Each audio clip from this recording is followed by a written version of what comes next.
Random House Audio presents Blessings by Anna Quindlen. Read for you by Joan Allen.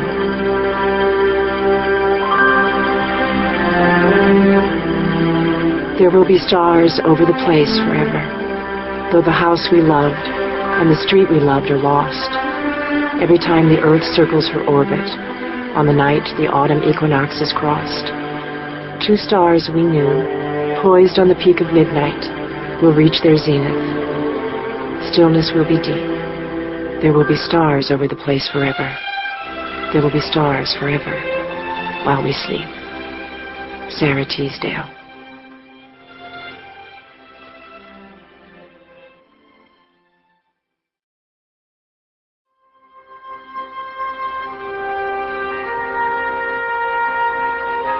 In the early hours of June 24th, a car pulled into a long macadam drive on Rolling Hills Road in the town of Mount Mason.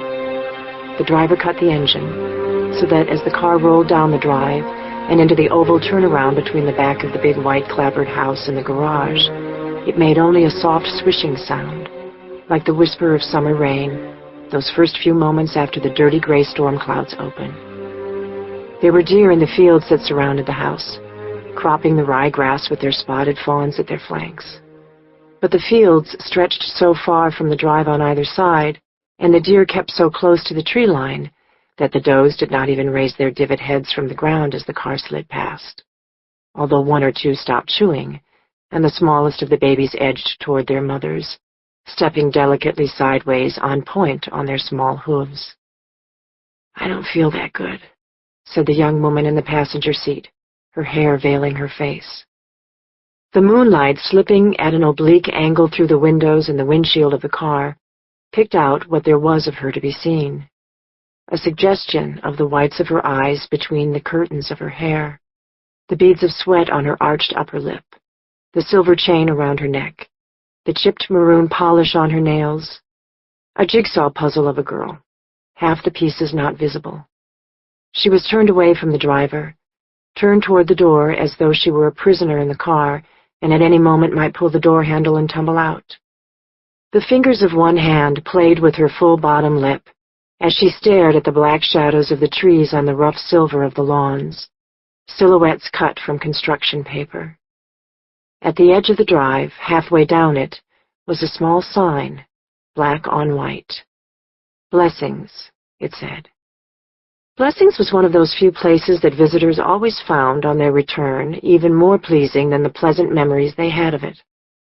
The house sat, big and white, low and sprawling, in a valley of overgrown fields, its terrace gardens spilling white hydrangeas, blue bee balm, and bushy patches of catnip and lavender onto a flagstone patio that ran its length.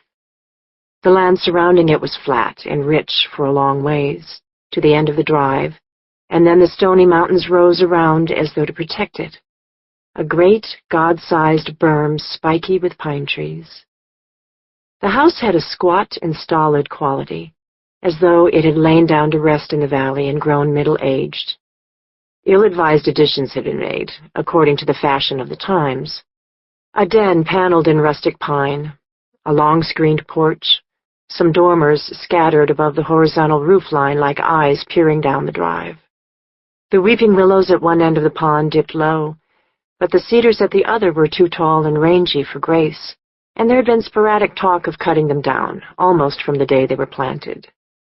The gardens were of the most conventional sort, hollyhocks in the back, daylilies in the center, alyssum along the borders.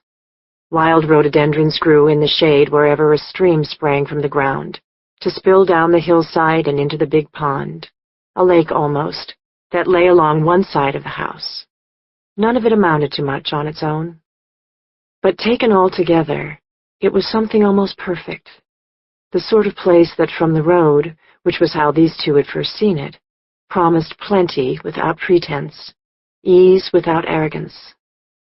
From the road, Blessings looked like a place where people would sit on the terrace at dusk, sip a drink, and exult in the night breeze over the mountain, pull a light cardigan around their shoulders, and go to bed content. At one time or another, in fact, all of these things had been true, but not for some time. In the fashion of the young, the two in the car, peering down the drive some months before, had convinced themselves that appearance was reality. For the girl, it was the awnings that had finally convinced her. Faded green and gold stripes over each window, like proud flags of this little nation-state, where it had been arranged that the sun would never fade the upholstery.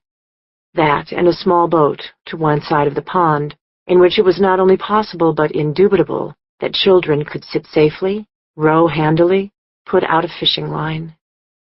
In the light from a thumbnail moon, the boat, upended on the grass, shone as though a smaller moon had dropped down to earth. The girl saw the sign by the side of the drive in the car's headlights as a benediction, not as a sign of ownership, the proud name of an old family at the end of its bloodline. The pond made the car's driver nervous. It was shiny bright as a mirror. Every star, every constellation, even the path of planes, reflecting back within its dark water and seemingly magnified by the pitch black of the night and the stillness of its surface.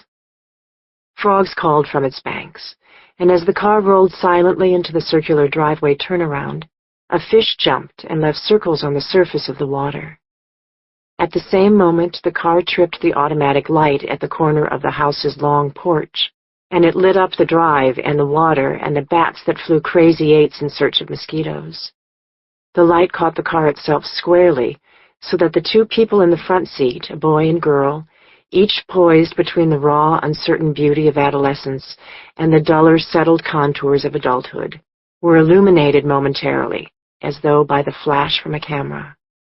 Their light hair shone, enough alike that... To keep listening to this audiobook, I've left you a link in the description so you can do it, at no cost thanks to Audible's 30-day free trial.